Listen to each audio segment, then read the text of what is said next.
Imagine a world where houses never touch the ground, but rise high in the giant trees of the rainforest, where entire families live more than 100 feet above the earth, isolated from the rest of the world, in a way of life that seems frozen in time. This is the world of the Korowai, the tribe that built its survival on branches, roots, and traditions that defy the logic of the modern world. Until just a few decades ago, almost no one outside New Guinea even knew the Korowai existed. Isolated deep within Papua's dense rainforest, they lived far from roads, cities, or any contact with modern life. To the outside world, it was as if they simply didn't exist. It wasn't until the 1970s that explorers and missionaries began documenting their way of life, introducing to the world a unique society, one that builds homes high in the treetops, lives off hunting, gathering, and subsistence farming, and preserves ancestral traditions that have endured through time. What is most striking is not only their isolation, but their ingenuity. While most societies sought shelter on the ground, the Korowai chose the heights. Wooden and thatched houses, raised on platforms supported by massive tree trunks, became natural fortresses against floods, wild animals, and even rival tribes. The Korowai territory is one of the most unforgiving regions on the planet. Papua's rainforest is dense, humid, and crisscrossed by rivers winding between trees that can soar over 160 feet tall. The heat and humidity create a harsh environment for outsiders, but for the Korowai, this is the perfect home. The forest is not just a dwelling, it's also a pantry. It provides fruits, fibers for traps, massive trunks for treetop houses, and even wood for their natural bridges. The rivers supply fresh water and fish, but they also pose real dangers, from flooding to lurking crocodiles. Cut off by nature itself, the Korowai have turned this hostile land into a safe and thriving space for their way of life. The most striking symbol of their culture are their spectacular treehouses. Built on towering trees, they often rise between 50 and 115 feet above the ground, and some reports describe houses as high as 160 feet. These homes are not just shelters, but defenses. By living above the ground, the Korowai protect themselves from wild animals like boars and snakes, while also keeping their distance from potential human enemies. From up high, they can watch over the forest and hear any sign of approach. Building one of these houses is a communal task. First, the main tree is chosen, often a fig tree or another massive trunk, which becomes the central pillar. Then, smaller logs are tied together to form the base, topped with layers of bamboo and sago leaves to create the floor. The walls are woven with forest fibers, and the steep roof is thatched with large leaves to withstand the constant rain. The result is a structure both light and strong, capable of safely housing entire families.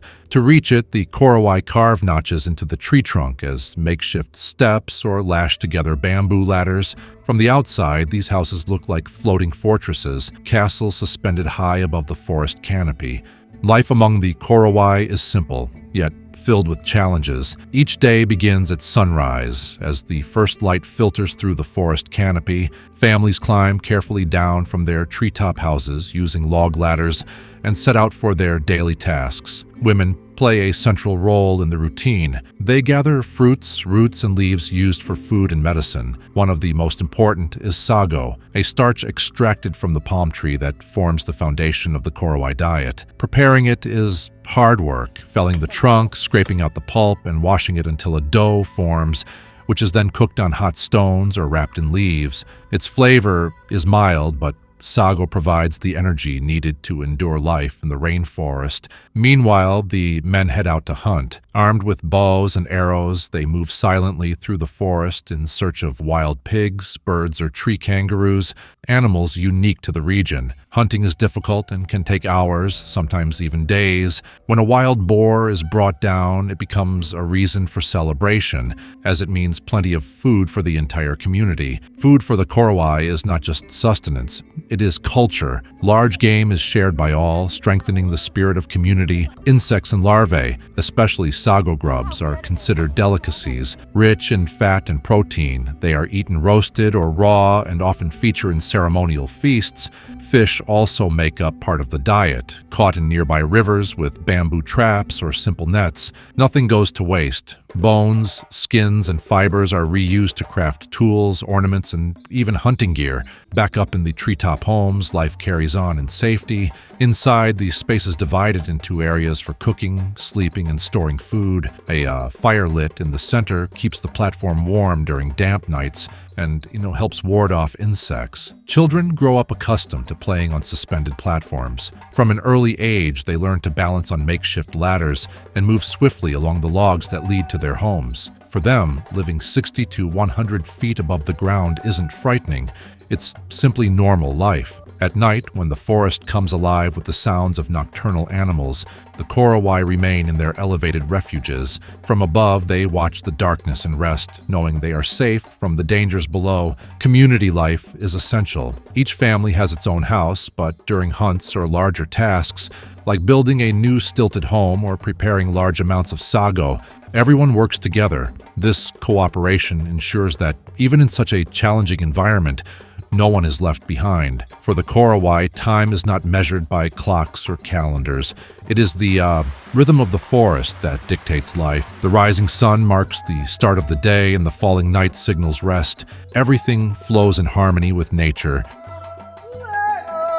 Among the Korowai, marriage is more than the union of two people. It is an agreement that strengthens alliances between families and ensures the continuity of the tribe. Marriages are usually arranged and involve exchanges that may include food, tools, and even promises of support in future hunts. One striking aspect is that some men may have more than one wife. This happens mainly when they are able to provide for a large family or when alliances between families make the union strategically important. Polygyny is not an absolute rule, but it is an accepted and respected practice within the tribe. For the Korowai, the forest is not just a shelter, but a sacred territory. Every tree, every river, and every mountain carries spiritual meaning. They believe that spirits inhabit the jungle, influencing the hunt, the harvest, and even the health of the community. Among their beliefs is the idea that ancestors remain present in the forest, watching over and guiding the living. That is why, before beginning a hunt or building a new house, they often perform small rituals of respect, asking for protection and good energy. Korowai celebrations are closely tied to survival itself. A successful wild boar hunt, for example, can turn into a major feast. The meat is shared, sago grubs are roasted in large quantities, and the entire community gathers around the fire. The sounds of the forest mix with voices and chants, while ritual dances strengthen the bond between everyone. Another defining moment is the rite of passage for young boys. As they grow, they must prove their skills in hunting and surviving in the forest to be recognized as adults. These initiation rituals symbolize strength, courage, and the continuation of tradition.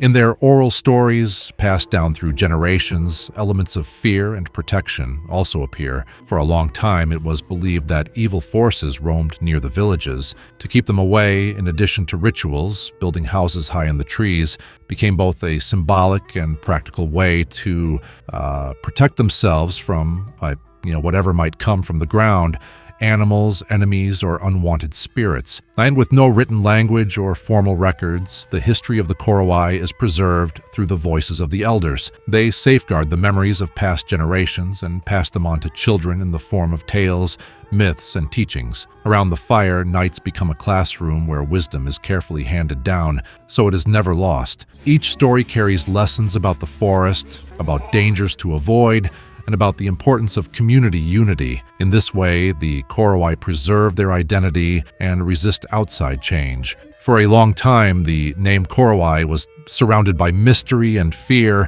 as reports from anthropologists and explorers claimed that the tribe practiced cannibalism. To the outside world, this was seen as proof of savagery. But within Korowai culture, the act carried a very different meaning. According to these accounts, cannibalism was not a common practice for nourishment.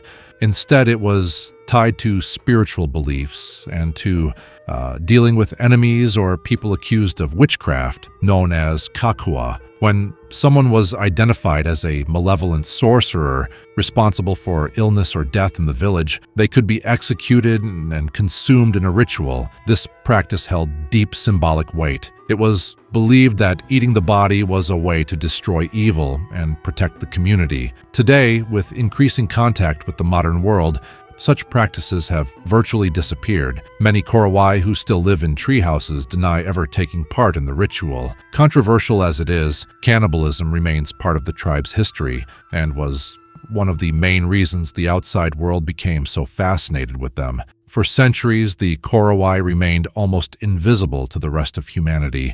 It wasn't until the 1970s that missionaries and anthropologists reported the existence of the tribe. Until then, they lived in complete isolation, untouched by outside technology, politics, or religion. That contact forever changed the course of their community. Suddenly, cameras, clothing, metal tools, and even the very concept of money began to appear in a world where none of it had ever existed. For many Korowai, it all seemed magical, but also frightening. Over time, some Korowai groups started moving closer to nearby villages, accepting trade, and even settling on solid ground. Western clothing replaced traditional nudity, iron tools were adopted in farming, and modern medicine began to coexist with the forest's natural remedies. Still, a significant part of the tribe continues to live their traditional lifestyle high up in the trees. Tourism also played a major role in change. The idea of visiting a tribe that lives in the trees sparked worldwide curiosity. In some villages, tree houses were rebuilt artificially just to host outsiders, and dances and rituals were performed more as staged attractions than authentic practices. While tourism brought money and new opportunities, it also put the authenticity of Korowai culture at risk. Some traditions became spectacles rather than lived realities. Beyond cultural pressure, environmental challenges loom large. Papua's rainforest faces deforestation and resource exploitation, directly threatening the survival of the communities who depend on it. For the Korowai, losing the forest means losing their very identity. The story of the Korowai is a powerful reminder of humanity's diversity. While much of the planet lives surrounded by concrete skyscrapers, the Korowai still build their homes in the towering trees of the rainforest, defying gravity and surviving with remarkable ingenuity. Every step carved into a trunk, every suspended platform, and every night spent above the ground reflects how deeply this people have learned to turn the forest into a true home. Life in the treetops is not just a survival strategy, it is identity, it is tradition, it is the mark of a people who chose to see the world from above.